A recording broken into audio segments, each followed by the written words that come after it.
Hello friends, welcome to our YouTube channel तैयारी exam की। तो आज के इस वीडियो में हम क्लास 11th फिजिक्स से अध्याय है एक मात्रक एवं मापन से न्यू एनसीईआरटी बुक के अकॉर्डिंग परीक्षा उपयोगी महत्वपूर्ण तथ्य देख रहे हैं। तो वीडियो को एंड तक देखें।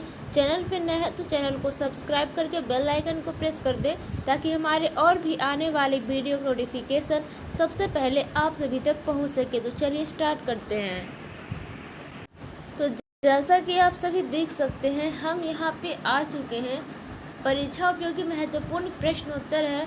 देखिए, प्रश्न है, ये सभी बेसिक चीज़ें जो कि हर एक स्टूडेंट को आनी चाहिए। यहाँ पे है, मात्रक किसे कहते हैं। तो देखिए, इसका उत्तर हो जाएगा किसी भौतिक राशि का मापन एक निश्चित आधारभूत यादृच्छिक रूप से चुने गए मान्यता प्राप्त संदर्भ मानक से इस राशि की तुलना करना है। यह संदर्भ मानक मात्रक कहलाता है। ठीक है, अब आगे का प्रश्न आता है यहाँ पे, मूल मात्रक किसे कहते हैं। उत्तर हो जाएगा मूल राशियों को व्यक्त करने के लिए प्रयुक्त मात्रकों को मूल मात्रक कहते हैं। अब आइए आगे है यहाँ पे प्रश्न, व्युत्पन्न मात्रक किसे कहते हैं।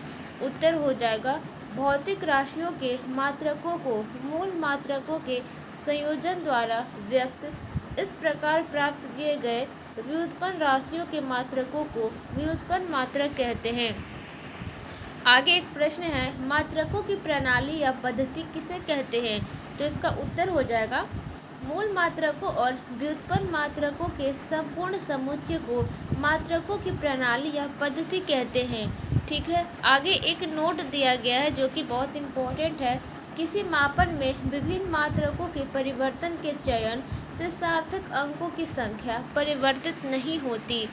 आगे फिर से एक नोट आता है, यदि किसी संख्या में दशमलव बिंदु है तो उसकी स्थिति का ध्यान रखे बिना किन्हीं दो शून्येतर अंकों के बीच के सभी शून्य सार्थक अंक होते हैं।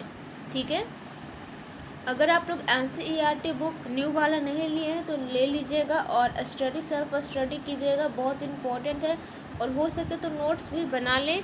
ठीक है, बहुत हेल्पफुल होगा। आगे के नोट है, यदि कोई संख्या एक से छोटी है तो वे शून्य जो दशमलव के दाईं ओर पर प्रथम शून्येतर अंक के बाईं ओर हो सार्थक अंक नहीं होते हैं। यानी कि इधर वाले अंक है जो सार्थक अंक नहीं है, वे अधोरेखांकित शून्य सार्थक अंक नहीं है। ठीक है, आइए आगे है यहाँ पे एक नोट है, ऐसी संख्या जिसमें दशमलव नहीं है के अंतिम अथवा अनुगामी शून्य सार्थक अंक नहीं होते।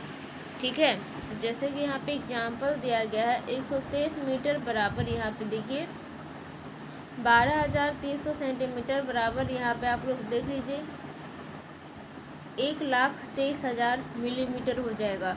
इन संख्याओं में सिर्फ 3 ही सार्थक अंक हैं, यानी कि 1, 2, 3।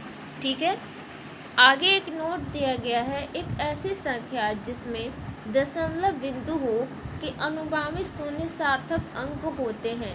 जैसे कि संख्या यहाँ पे है या इतना में 4 सार्थक अंक हैं। ठीक है, जैसे कि यहाँ पे कोई संख्या है तो यहाँ पे 3 है तो इसे सार्थक अंक माना जाएगा। फिर 1, 2, 3, 4 हो गया। और यहाँ पे 0 है तो इसे नहीं माना जाएगा दशमलव के बाद। ठीक है, दशमलव के बाद 0 को नहीं माना जाएगा, बट इसके आगे जैसे 1, 2, 3, 4 के बाद अगर 0 आएगा तो उसे माना जाएगा। यानी कि 6900 में यहाँ पे 4 सार्थक अंक हैं।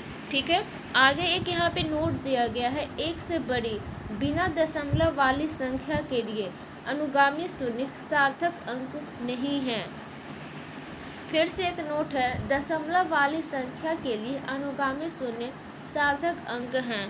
ठीक है, तो यहाँ पे कुछ दिए गए हैं भौतिक राशियों की विमाएं। स्मरणीय तथ्य आपको याद रखनी है, लंबाई को L से करते हैं, विद्युत धारा को कैपिटल A से, ऊष्मा गतिकीय ताप का केल्विन से, K से, ज्योति तीव्रता को CD से, इसे कैंडेला बोलते हैं, पदार्थ की मात्रा को मोल से। ठीक है, और यहाँ पे दिया गया है, किसी भौतिक राशि की विमाएं उन घातों या घातांकों को कहते हैं जिन्हें उस राशि को व्यक्त करने के लिए मूल राशियों पर चढ़ाना पड़ता है। ठीक है, आगे के प्रश्न है, बीमीय सूत्र किसे कहते हैं। उत्तर हो जाएगा किसी दी हुई भौतिक राशि का विमीय सूत्र वह व्यंजक है जो यह दर्शाता है कि किसी भौतिक राशि में किसी मूल राशि की कितनी विमाएँ हैं। और एग्जाम्पल में हो जाएगा आयतन का, यहाँ पे m के पावर 0, यहाँ पे l के पावर 3 है, t के पावर 0 है, और वेग या चाल का m के पावर 0 है, l t के पावर -1 है, विमीय सूत्र है। ठीक है, आगे के प्रश्न है विमीय समीकरण किसे कहते हैं। तो उत्तर हो जाएगा किसी भौतिक राशि को उसके विमीय सूत्र के बराबर लिखने पर प्राप्त समीकरण को उस राशि का विमीय समीकरण कहते हैं। आयतन को v से, और v बराबर इसका क्या होता है विमीय समीकरण, तो m के पावर 0, l के पावर 3 और t के पावर 0।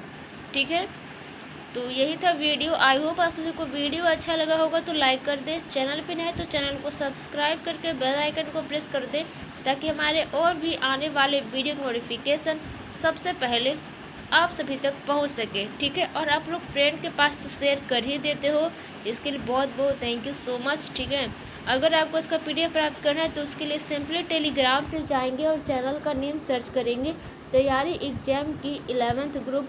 जैसे ही सर्च करेंगे हमारे चैनल का लोगो आ जाएगा, वहाँ पे PDF सेंड कर देंगे, वहाँ से आप सभी इसका नोट्स बना भी सकते हैं।